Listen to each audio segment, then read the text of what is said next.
Good evening, you're watching Just the News. I'm Amita Balachandra. We start off today's bulletin with Assam floods. Now, the death toll because of floods in Assam has gone up to 139. Most parts of Silchar in Chachar district continue to remain underwater for over a week now. Over 25 lakh people have been affected by the floods in 28 districts in the state. And according to the Times of India, most of the rivers, as of Tuesday, are continuing to show a receding trend, even though these many people are continuing to be affected.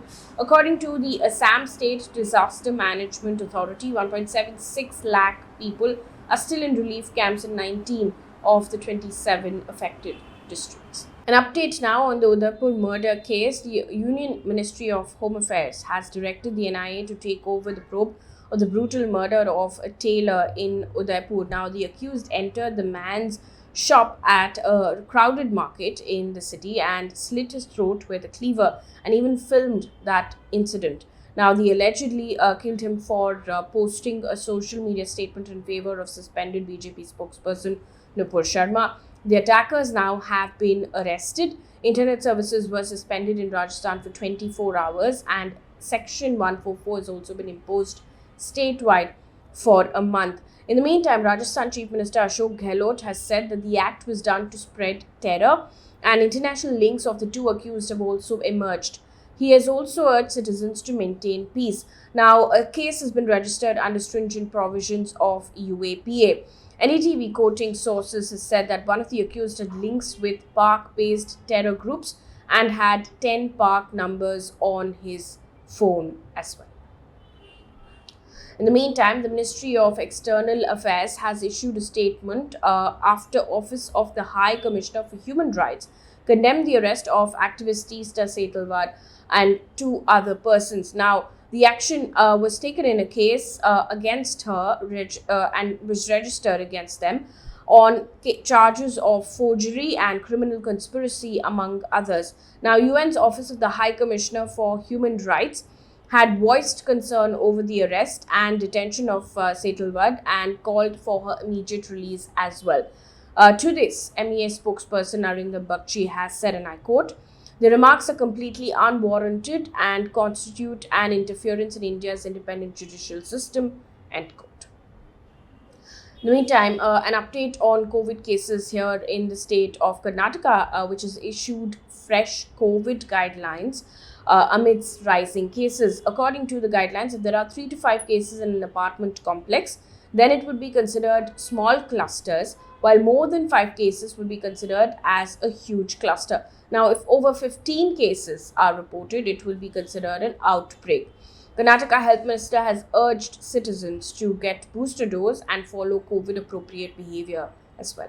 In the meantime, the Drugs Controller General of India has approved Serum Institute of India's COVID vaccine, Covovax, for the use on children aged between 7 and 12 years. Now, this nod for restricted emergency use in children has come after the Subject Expert Committee on COVID-19 of the Central Drugs Control Authority last week recommended granting emergency use authorization to Covovax for the age group of 7 to 11 years.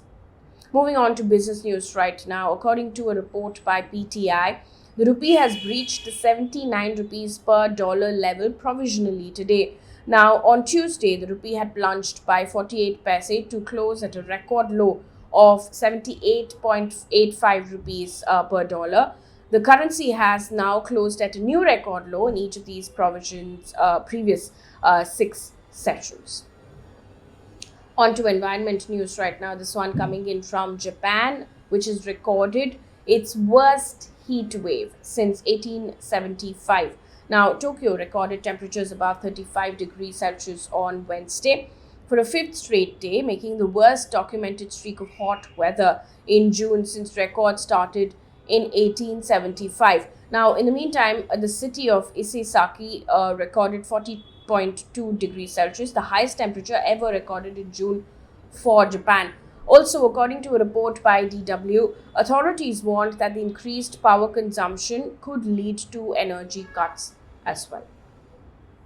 On to news coming in from across the world right now. Turkey has agreed to support Sweden and Finland's bid to join NATO alliance. Now, the breakthrough came on Tuesday after 4 hours of talks. NATO's Secretary General has said, and I quote, "I'm pleased to announce that we now have an agreement that paves the way for Finland and Sweden to join NATO. Turkey, Finland, and Sweden have signed a memorandum that addresses Turkey's concerns, including around arms exports and the fight against terrorism," end quote. In the meantime, Russia had warned earlier against the Nordic countries that shares its borders to join NATO. One piece of good news before we wrap things up here on this bulletin. This comes in from France.